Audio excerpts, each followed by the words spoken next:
kekuasaan harus kita kontrol. Dan kontrol masyarakat adalah dengan bersuara, menyampaikan pendapatnya. Mungkin saja pendapat ini belum tentu benar, tapi paling tidak sebagai warga negara, kita semua bisa mewarning negara agar menjalankan peran sebagai penguasa sebaik-baiknya dan betul-betul mewujudkan pesan konstitusional untuk mensejahterakan rakyat.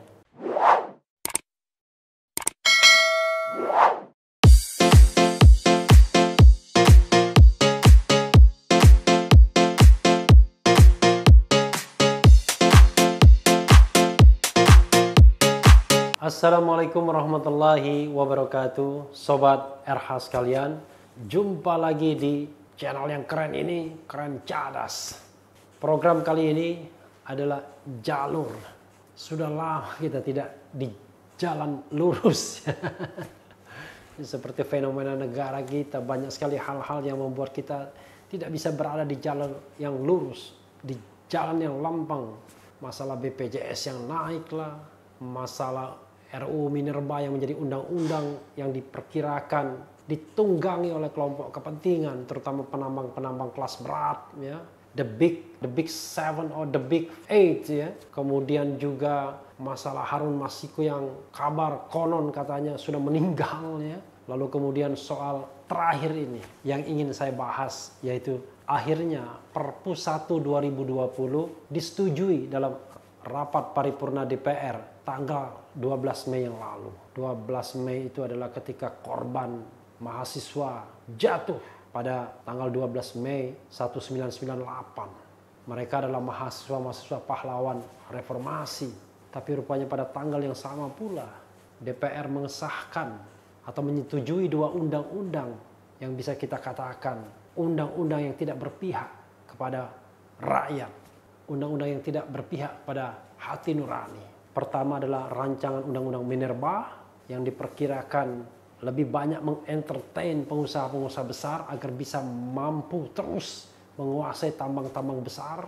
Padahal dalam undang-undang sebelumnya tambang-tambang besar ini akan kembali kepada negara dan BUMN menjadi first option untuk mengelolanya.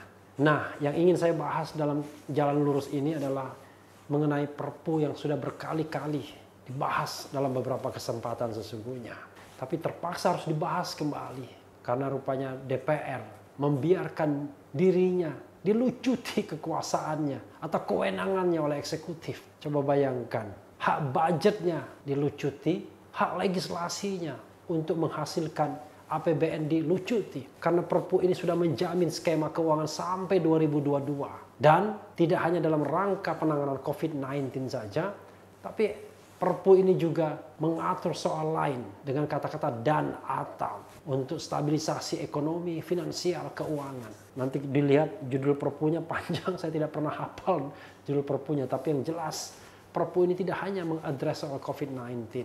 Apa yang salah dengan Perpu ini? Dua hal yang selalu saya garis bawahi, yang membuat saya merasa aneh ketika mayoritas DPR menyetujuinya. Hanya satu fraksi yang menolak, yaitu fraksi PKS, Partai Keadilan Sejahtera. Tapi jangan lupa dalam RUU Minerba yang menolak hanya fraksi Demokrat, fraksi PKS menyetujui. Jadi persilatan politik ini tergantung sepertinya kepentingan masing-masing, ya. Bukan kepentingan rakyat yang diutamakan, tapi kepentingan koneksi atau kelompok dan lain sebagainya. Lobby-melobi dan lain sebagainya. Tapi dua hal ini adalah pertama mengenai cakupan di Perpu itu sendiri. Kita tahu bahwa legitimasi mengeluarkan Perpu ini adalah COVID-19, yaitu bagaimana kita mengenyahkan, memusnahkan COVID-19 sehingga seharusnya segala daya upaya dikerahkan kepada pemusnahan atau membasmi COVID-19 tersebut. Di dalam Perpu ini ada uang yang harus dimunculkan kembali, yang harus digali sebesar 405,1 triliun. Ternyata yang terkait langsung dengan COVID-19 untuk pengadaan APD misalnya hanya 75 triliun saja. Sisanya untuk paket-paket ekonomi lainnya. Dan ini menunjukkan bahwa ada penunggang gelap di dalam Perpu ini, yaitu darurat bencana dan darurat kesehatan dalam rangka pandemi COVID-19 ini justru ditunggangi untuk melakukan tindakan-tindakan yang tidak ada kaitannya langsung dengan COVID-19 itu sendiri.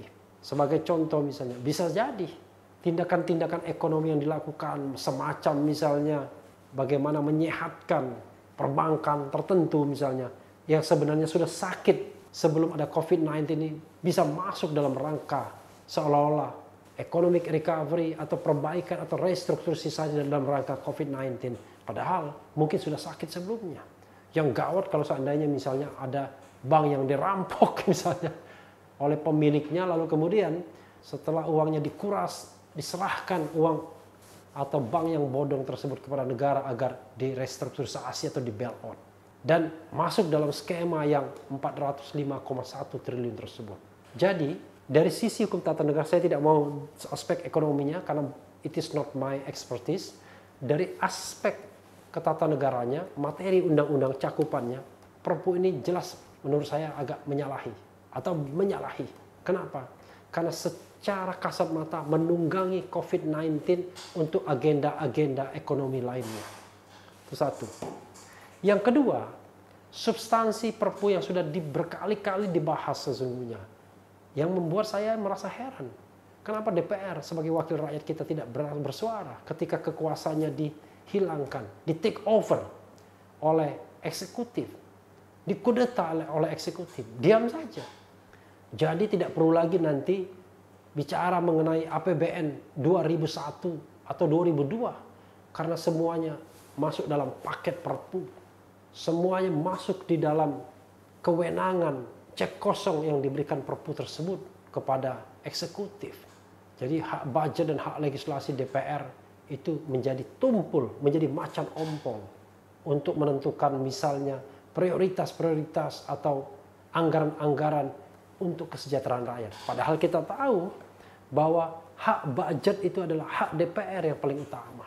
Rancangan undang-undang APBN memang harus berasal dari pemerintah, tapi DPR dikuatkan bahwa hak budget adalah hak DPR. Kalau DPR menolak, maka menggunakan anggaran tahun sebelumnya. Sekarang pertanyaannya adalah DPR tidak bisa lagi menolak anggaran yang diajukan pemerintah karena itu sudah dibungkus di dalam Perpu. Dan tidak mungkin juga menggunakan anggaran tahun sebelumnya karena anggaran tahun sebelumnya tidak sesuai atau tidak sesuai lagi dengan Perpu. Termasuk juga misalnya defisit anggaran yang boleh lebih dari 3% tersebut tidak sesuai lagi dengan Perpu kalau seandainya ditolak. Jadi hak DPR dihilangkan. Hak BPK juga dihilangkan karena substansi Perpu ini mengatakan bahwa uang yang digelontorkan 405,1 triliun itu bukanlah kerugian negara. Berkali-kali sudah disinggung soal ini. Kalau memang bukan kerugian negara, maka tidak bisa dibawa ke ranah pengadilan kalau terjadi pencurian besar-besaran. Ingat sebagai contoh misalnya kartu prakerja. 10 triliun diantaranya untuk peningkatan dari 10 triliun sebelumnya itu diambilkan dari paket 405,1 triliun ini.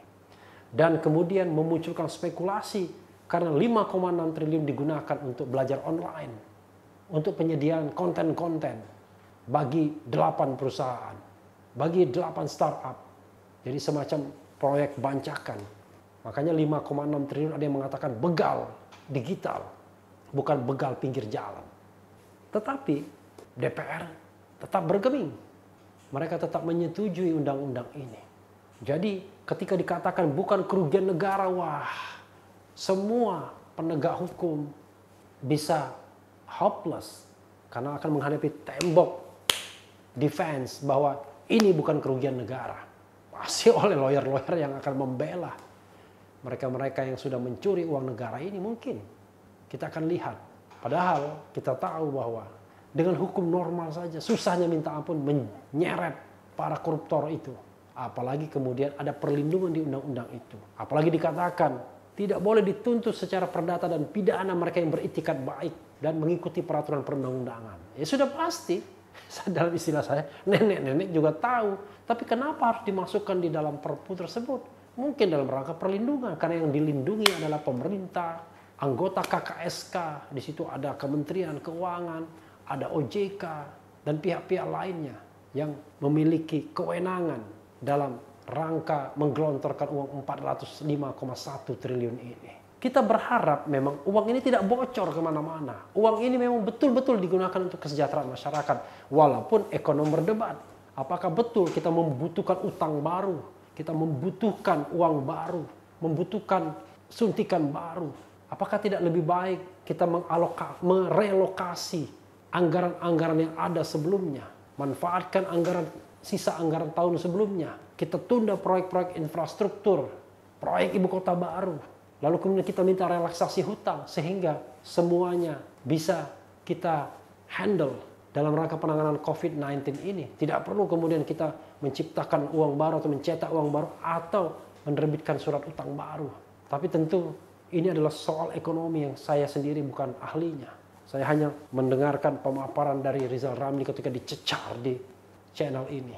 Tapi yang pasti adalah dari sudut hukum tata negara ilmu saya, Perpu ini sungguh bermasalah karena sudah mengambil alih, mengkudeta peran lembaga negara lainnya yaitu DPR dan BPK. Dan juga Perpu ini menghalangi penegakan hukum terhadap dugaan tindak pidana korupsi karena mengkonstruksikan semua uang yang dikeluarkan itu adalah bukan kerugian negara. Sobat RH sekalian, perjuangan untuk membatalkan Perpu ini sudah disampaikan oleh beberapa komponen masyarakat. Oleh tokoh semacam Amin Rais, Din Samsudin, ada juga Sri Edi Swassono, kemudian ada juga kelompok masyarakat yang namanya MAKI, Masyarakat Anti Korupsi Indonesia, dan masyarakat-masyarakat lainnya. Tapi sudah pasti terpaksa kandas dulu, karena perpunya sudah menjadi undang-undang. Sehingga permohonan tersebut harus ditarik kembali, dan harus diajukan yang baru. Saya yakin, kita semua yakin mereka tidak akan menyerah. Harapan bergantung pada Mahkamah Konstitusi. Mudah-mudahan kali ini Mahkamah Konstitusi memberikan oase. Karena biasanya sinyal-sinyal kekuasaan itu juga sampai kepada Mahkamah Konstitusi. Dalam beberapa isu misalnya putusan MK sangat tidak populer. Misal putusan mengenai presidential threshold. Yang menurut saya tidak masuk akal. Bagaimana mungkin ketentuan presidential threshold dipertahankan ketika ketentuan ini jelas-jelas menghilangkan hak konstitusional partai politik peserta pemilu untuk mengajukan calon presiden dan calon wakil presiden. Juga misalnya Mahkamah Konstitusi bergeming soal yang terkait dengan hak angket. Bahwa lembaga seperti KPK yang tidak ada kaitannya dengan lembaga kepresidenan bisa diangket. Padahal kita tahu hak angket itu adalah hak pengawasan dalam rangka check and balances antara cabang kekuasaan eksekutif dan cabang kekuasaan legislatif. Yang ujungnya impeachment kalau dilanjutkan dengan hak menyatakan pendapat. Kita nantikan bagaimana babak akhir dari ini semua. Di situ ada Perpu 1 2020. Di situ juga akan ada pertarungan RUU Minerba. Dan di situ juga ada pertarungan Perpres BPJS. Siapa yang akan menang? Apakah rakyat kebanyakan? Apakah para konglomerat yang memiliki lobby yang kuat pada kekuasaan? Power tends to corrupt, absolute power corrupt absolutely. Itu yang sering didengungkan. Jadi kekuasaan harus kita kontrol, dan kontrol masyarakat adalah dengan bersuara menyampaikan pendapatnya. Mungkin saja pendapat ini belum tentu benar, tapi paling tidak sebagai warga negara kita semua bisa mewarning negara agar menjalankan peran sebagai penguasa sebaik-baiknya dan betul-betul mewujudkan pesan konstitusional untuk mensejahterakan rakyat, untuk melindungi bangsa, untuk mencerdaskan bangsa, sehingga alasan kita bernegara sangat justified, yaitu kita mendapatkan perlindungan, kesejahteraan, dan kemakmuran. Sahabat era sekalian, itu saja jalur kali ini yang saya upayakan seluruh-seluruhnya. Berpikir seobjektif mungkin. Mungkin saja salah, tetapi yang penting secara moralitas kita berharap tidak ada pencoleng-pencoleng dalam bencana. Tidak boleh ada orang menangguk kesempatan di dalam kekalutan. Tetap di channel ini, karena di channel ini Anda akan dirayu, ditipu, dibaperin, dicecar, diuber di jalur khusus. Karena channel ini adalah channel yang mengancam, membenci, dan memeras. Subscribe, like, comment, and share.